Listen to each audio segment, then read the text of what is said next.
What would you do if a man walked up to you with a spear this size, poking it in your face?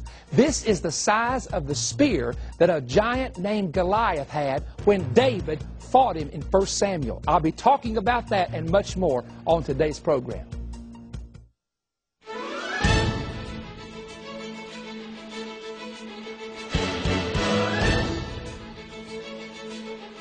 Welcome to Manifest, hosted by international evangelist, teacher, and author Perry Stone.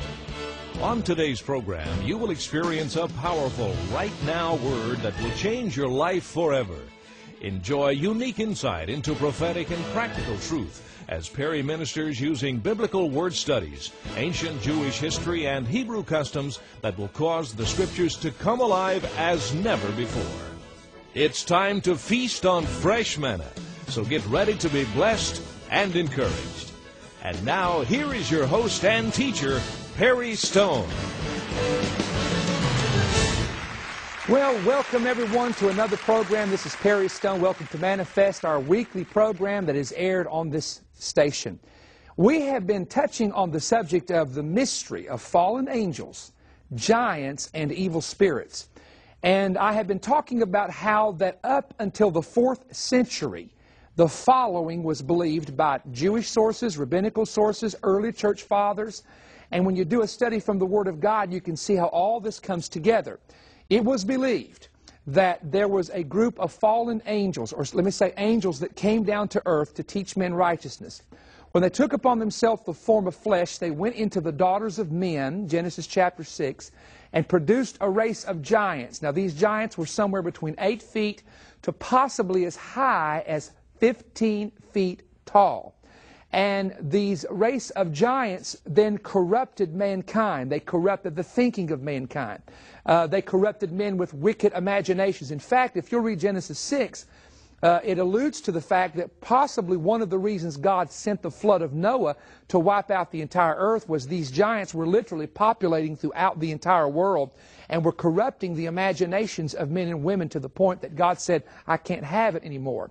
And of course, the theory that we developed through using, again, historical references was that there is nowhere in the Bible that it tells you where evil spirits originate. We find that in the book of Leviticus it talks about a familiar spirit, and that was written by Moses about 3,500 years ago. And then we find in the book of Judges the very first reference to an evil spirit. Now we know in Ephesians 6 and 12 that there are principalities, powers, rulers of darkness of this world, and wicked spirits in heavenly places. But that is a whole different set of spirits than what we're talking about here. And we did some research to discover that there seems to be strong evidence that when these giants, which were the offspring of fallen angels, I call it the seed of the serpent, when they died, Scripture indicates, and you can't just go to the Bible to read this in the English translation of the Bible. You go and you have to do Hebrew word studies. I want to make that very clear. You've got to do the Hebrew word studies. But when you do the word studies, the giants have no resurrection. Because the Hebrew word, for example, in Isaiah where it says the dead have no resurrection, the word dead there is Raphaim. And Raphaim is one of the Hebrew words used for giants, this great race of beings that existed years ago. And so the spirits, and again, I'm telling you something that was taught before the time of Jesus Christ, the spirits of these giants became the demons that men encounter now on the earth. And again, it's a very vast theory. This will be the last week I'll be discussing the story of giants, or the mystery of giants, with you. And that's why we wanted to produce a video we're going to show you, because we had so many people saying, I want the quotes, I want the information. Well, we'll have that available for you. And that way you can get into the deep study. Because I know when people turn here's what happens. People turn the TV on and they hear you say one thing and they didn't hear what you said before and after. And I get this mail of people with questions or people disagreeing with something and they didn't hear the whole thing. And you can't understand this really till you hear the whole thing. So let me ask you a question. Is there evidence that giants existed? Well, we do know from verses in the Bible and some of the references that we have listed. Joshua 15, verse 8, Joshua 12, 4 and 5, Deuteronomy 3:13, Deuteronomy 2:20, 21, Numbers chapter 13:33. They came into the promised land, and the children of Israel said, "And there we saw the giants, the sons of Anak, which were of the giants, and we were in our own sight as grasshoppers, and so we were in their sight." So we do know but for a fact that these beings did exist. In fact, let me just give you a quote from Josephus here. Josephus, in Book 5, Chapter 2, is talking about the giants that existed in the Holy Land, or Israel, years ago. Here's what he says. For which reason they removed their camp to Hebron. He's talking about the children of Israel. When they had taken it, they slew all the inhabitants. There were till then left a race of giants who had bodies so large and countenances so entirely different from men that they were terrible to the hearing. The bones of these men are still shown to this very day, unlike to any credible relations of other men. So Josephus simply says that the bones of these giants were on display back in his day. Now, of course, after a period of time, we know that that the bones deteriorate. So, you know, there's no unless they find them somewhere in a dry cave somewhere, we don't know that they'll ever be found again. But I wanted to show you very quickly one quote, if I can find it here, from the early church fathers that will help you to understand a little bit about this. The Jewish sources, in fact, there was a fragment found in the book of Jubilees, which goes back to the Second Temple period, and the fragments of this book of Jubilee were found at Qumran. Here's a quote. The angels are said to have descended to earth to instruct mankind how to order society, and when they arrived on earth, they were seduced by the daughters of men. A hint of this latter idea is preserved in the additional chapter at the end of the book of Enoch 106 called the fragment of the book of Noah. Here the angels are feared for having taken to themselves the daughters of men. Now here is the word of Methodius, who was an early church father from the year 260 to 310. And I'm only going to give you just a few of these because there's only a limited amount of time to share the information I want to get into.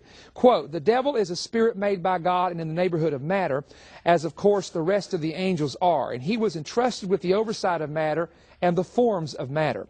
But the devil was insolvent, and having conceived envy of us, behaved wickedly in the charge committed to him, as so also did those angels who subsequently were enamored of fleshly charms and had illicit intercourse with the daughters of men.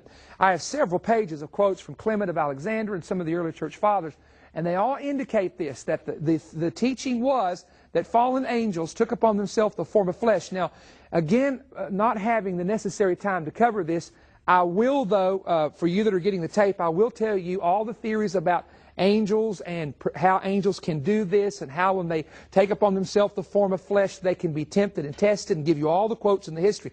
There again, when you have a program like this and you can't, you don't have 4 hours to talk about this subject, you leave a lot of questions. I understand that. I'm giving you the gist of it to help you to understand that we need to understand spiritual things, these mysteries that have been lost, and so on and so forth. Now, let us go back to the time of Israel, because I want to show you something. In the book of 1 Samuel 17, 4 through 7, let me read this. It says, and there went out a champion out of the camp of the Philistines named Goliath of Gath, whose height was 6 cubits and a span. He had a helmet of brass upon his head, and he was armed with a coat of mail, and the weight of his coat was 5,000 shekels of brass, and he had greaves of brass upon his legs, and a target of brass between his shoulders. His staff of his spear was like a weaver's beam, and his spearhead was weighed 600 shekels of iron, and one bearing a shield went before him. Now, if we go to Dake's Bible, page 310, where it talks about Goliath, we'll discover some things. 6 cubits in a span. Now, how big is a cubit? Well, it's between 18 to 25 inches, depending on if you use an Israeli size or if you use an Egyptian size. There was all different sizes. But it's the tip of the middle finger to the elbow, which averages about 18 inches, or it can be as high as 25 inches in some instances. A span is the distance between the end of my thumb to the tip of my finger. So Goliath is 6 of these plus a span. Now, that brings him in the neighborhood of being about 12 feet tall, right around 12. Some say as high as 13 feet tall. Some say as, 11 feet tall. So it all depends on this right here. So let's estimate between 11 feet tall to about 13 feet tall is this man by the name of Goliath. Now, the Bible indicates that his height, his coat of mail, the coat weighed, if we translate it today, 195 pounds. His armor on the front of his chest weighed 195 pounds. The spearhead weighed 24 pounds. Now, I had one of our men in the studio here to build this, and Scott Ratcliffe, who builds all of our sets, and I said, I want you to take the size of Goliath, because a spear is always taller than the man. You never have a spear that's smaller, it's always taller. Now get ready for this, because I want to show you that this is what David saw approximately in height when he looked at Goliath's spear. Are you ready for this? Here we go. I can see folks turning the channel right now saying, what's that boy doing? All right.